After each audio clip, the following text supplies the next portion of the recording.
Thanks for admiring my 1963 Volkswagen 1200 convertible.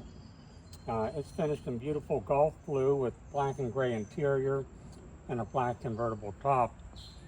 This rare estate classic was proudly maintained by two prior owners from new. It underwent an open checkbook restoration, which included the exterior, the interior, the top, the brightwork, radials, and mechanics. Sam, this is the original color, which I love, and her name is Blue. And if you look down the sides of it, the panel fit and finish on it are outstanding, and it is as straight as an arrow.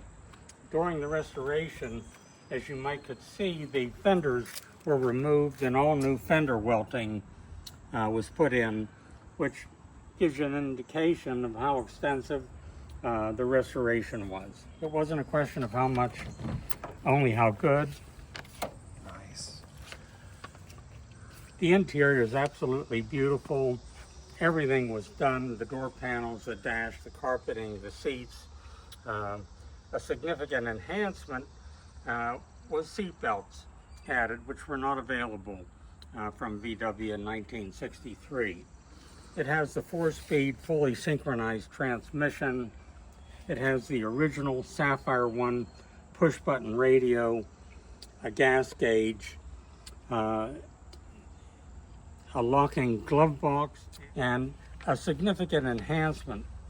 Another significant enhancement is that while it came originally with a 6-volt electrical system, it was fully upgraded to 12 volts, which included the lighting, the horn, the wipers, the radio, and the 12-volt electrical system allows for instant starting, and even more importantly, from a safety perspective, it gives much stronger lighting at night for nighttime driving, which you really was needing with a 6-volt electrical system. Oh, absolutely. That enhances this thing a lot. I mean, the 12 volt is, you need it. You absolutely need it because it's dangerous in the 6-volt. Yes. That's nice. Very pretty. And Sam, during the restoration, much of the rubber molding was enhanced.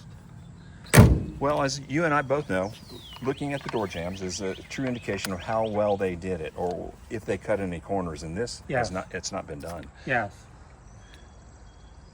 Very nice. It even has the original vent windows, which I love. That was factory air back in the day. Yeah. Well, I noticed also in the floorboard the floor vents. Yes. Very nice. Sam, the paint on it is absolutely beautiful, and I love the color. It has the dual exhaust system. We'll get to the engine in just a moment. A beautiful set of chrome wheels. The original VW scripted wheel covers. Well, and I'm noticing here too, a little bit larger radial, which helps with handling a lot. Absolutely.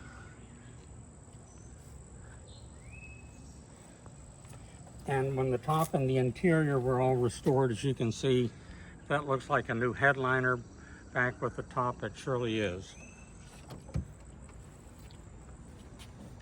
Carpeting, door panels, if they all look like they're new, it's only because they are. That was all done during the restoration. Well, yeah, I mean, I was about to mention that. It looks brand new inside. It's so pretty, really great. Good colors, the gray is nice.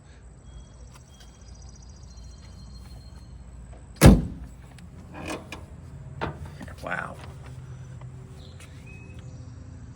Sam, the engine compartment is show quality. You can't race any Ferraris with this VW. The engine is 40 horsepower, 1,192 cubic inch displacement. It's a 1.2 liter. It's rear mounted with rear wheel drive that's naturally aspirated, and the top speed was rated at 72 miles per hour.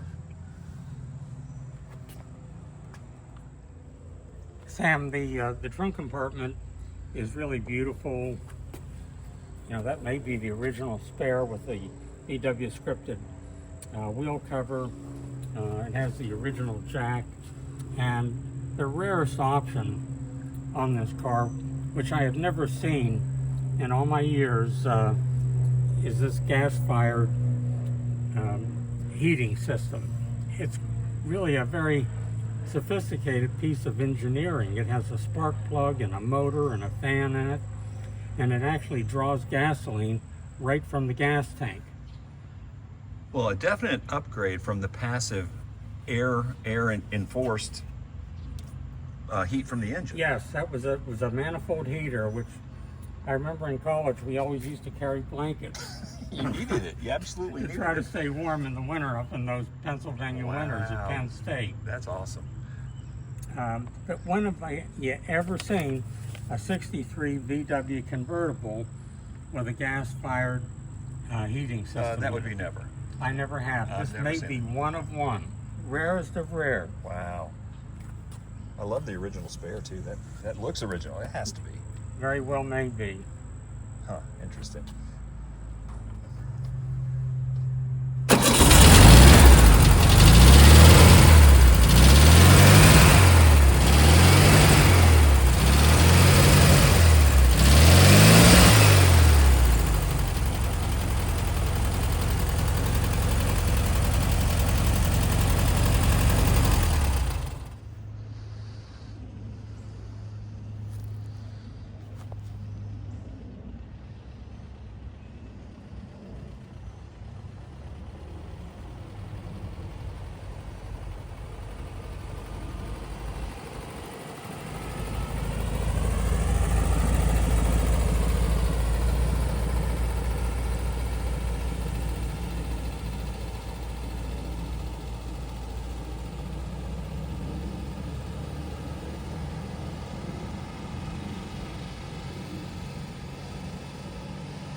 I've owned a number of VWs over the years, and this has been my favorite because it's a walk down memory lane. It brings back a lot of memories.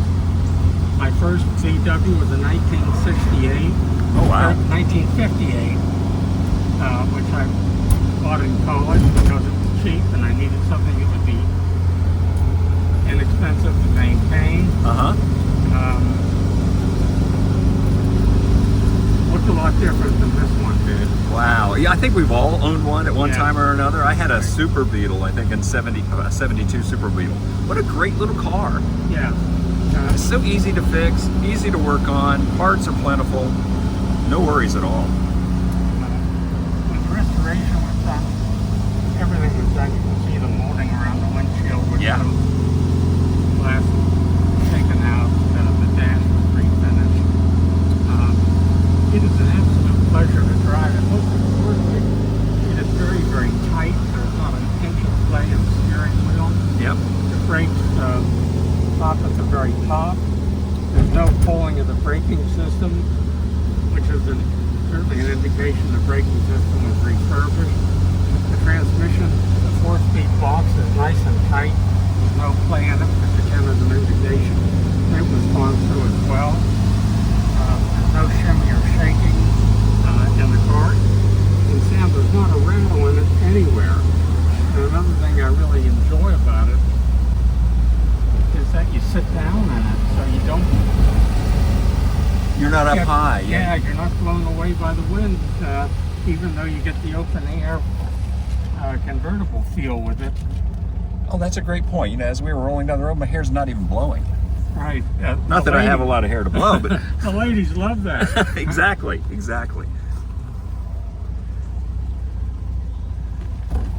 Wow, this seems to have a lot of good torque too. I mean, it's nice we're and starting strong. in second gear with 2 full-size guys in it.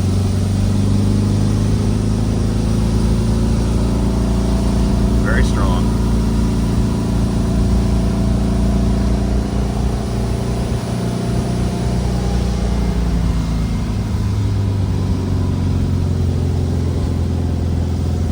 I love my VW. And when the starter went out, and I remember, I was playing football then, so I was a little bit bigger and a little bit stronger, but I can remember I just parked on a slight hill and I could push it, jump in it, and pop the clutch and keep going. That's awesome. I didn't have enough money to replace the 6-volt battery in mine, so I always parked it where I could either jump in and give it a little shove or be on a grade. There you go. The 12-volt electrical upgrade on this was a very, very significant advancement. I have the receipts on that. It was about $6,000, including some other things that were done. It's showing 4,400 miles